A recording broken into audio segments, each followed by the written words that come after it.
राऊत साहेब, आज शिंदेची शिवसेनेचे जे कार्यकर्ते आहेत ते तुमच्या मैत्री निवासस्थानाबाहेर धडकणार आहेत. काल जी एक्सपोज केलेली होती राऊत साहेबांनी त्याच्या विरोधात हे सर्व जे कार्यकर्ते ते येणार आहेत. काय तुमची प्रतिक्रिया? मी तुमचं पहिलं अभिनंदन करतो की तुम्ही शिंदेची सेना म्हटली. ती गट खरी शिवसेना उद्धव ठाकरे यांचीच आहे आणि त्यामुळे आंदोलन जरी करत असले तर त्यांना सांगा ठाण्यावरून भाड्याने माणसं आणावी लागतील, कारण स्थानिक लोकलला त्यांना काय सैनिक त्यांचे मिळणार नाही. पण आंदोलन जरी करत असेल, मला असं तुमच्या माध्यमातून कळलंय, पण आंदोलन करण्यासाठी बरेच मुद्दे आहेत ना त्यांच्याकडे. संजय राऊत साहेब बोले चुकीचं बोले नाहीत. आता पहा, नीटचे पेपर फुटले, का ना आंदोलन करत?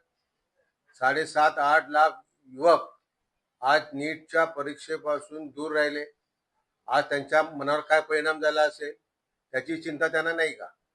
ती चिंता पहिली करावी. आज तुमच्या पंतप्रधानांनी सांगितलं की पेट्रोल डिझेल सोनं खरेदी करू नका, ते वाचवा, त्याच्यासाठी आंदोलन केलं पाहिजे. असे अनेक मुद्दे आहेत. शेतकरी आंदोलन करतायत. आज तरुणांना नोकरी नाही, रोजगार नाही, रस्त्यावरती बेकार आहे. मग अशा तरुणांसाठी तुम्ही काहीतरी केलं पाहिजे. संजय राऊत साहेब बोलले ते अत्यंत योग्य बोलले. तरुणांना संधी मिळत नाही, नोकरी संधी नाही, तरुणांना रोजगार नाही. त्यामुळे खऱ्या अर्थाने हा तरुण मंद झालेला आहे, कारण त्यांना कुठल्याही प्रकारचं काम या सरकारने ठेवलं नाही. म्हणूनच हे राऊत साहेब जे बोललेले आहेत ते अत्यंत योग्य आहे असं आम्हाला वाटतं. राऊतांच्या पोस्टला पूर्वेश नायकांनी प्रत्युत्तर दिलं. ते म्हणतात की राऊत साहेब स्वतः भरकटलेले तर राऊत साहेब मंद आहेत. बघा, मला असं वाटतं पूर्वेश सरनाईक भरकटलेले असावे, कारण नरेंद्र मेहतांनी जे काही त्यांच्यावरती आरोप केलेले आहेत त्या आरोपावरती स्वतः पूर्वेश सरनाईक भरकटलेले आहेत. आणि म्हणूनच काहीतरी करायचं, काहीतरी दाखवायचं की आम्ही काहीतरी करतोय. आणि त्या बघा, आंदोलन हे कुठल्या आंडू पांडू किंवा लहान माणसाच्या विरोधामध्ये होत नाही. आंदोलन ज्याच्या विरोधामध्ये करतात की त्यांना ती पब्लिसिटी मिळाली पाहिजे. संजय राऊतांच्या विरोधामध्ये जर आंदोलन केलं तर त्यांना पब्लिसिटी मिळणार आहे, आणि हा फक्त पब्लिसिटी स्टंट आहे, बाकी काही नाही. राऊतांनी माफी मागण्याची त्यांनी मागणी केलेली आहे. राऊत माफी मागणार का? राऊतांनी, संजय राऊत हे बाळासाहेबांचे सैनिक आहेत. बाळासाहेबांनी कधी माफी मागितली नाही.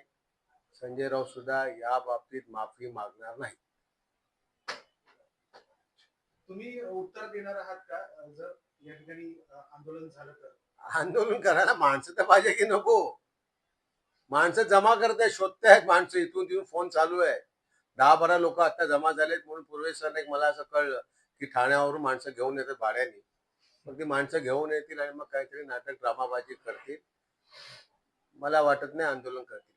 आंदोलन झालं तर तुमच्या शिवसेना स्टाईलने तुम्ही उत्तर देणार का त्या आंदोलन करताना? कोणाची स्टाईल? कोण आहे ना, करूच शकत नाही. त्यांना सांगा तुम्ही या, आम्ही बाळासाहेबांचे सैनिक आहोत. आमच्यावर बाळासाहेबांचे विचार आहेत, निष्ठेचे विचार आहेत. 1 मिनिटामध्ये हजारो लोक जमा आम्ही करू शकतो. 4 तास झाले माणसं जमा करतात.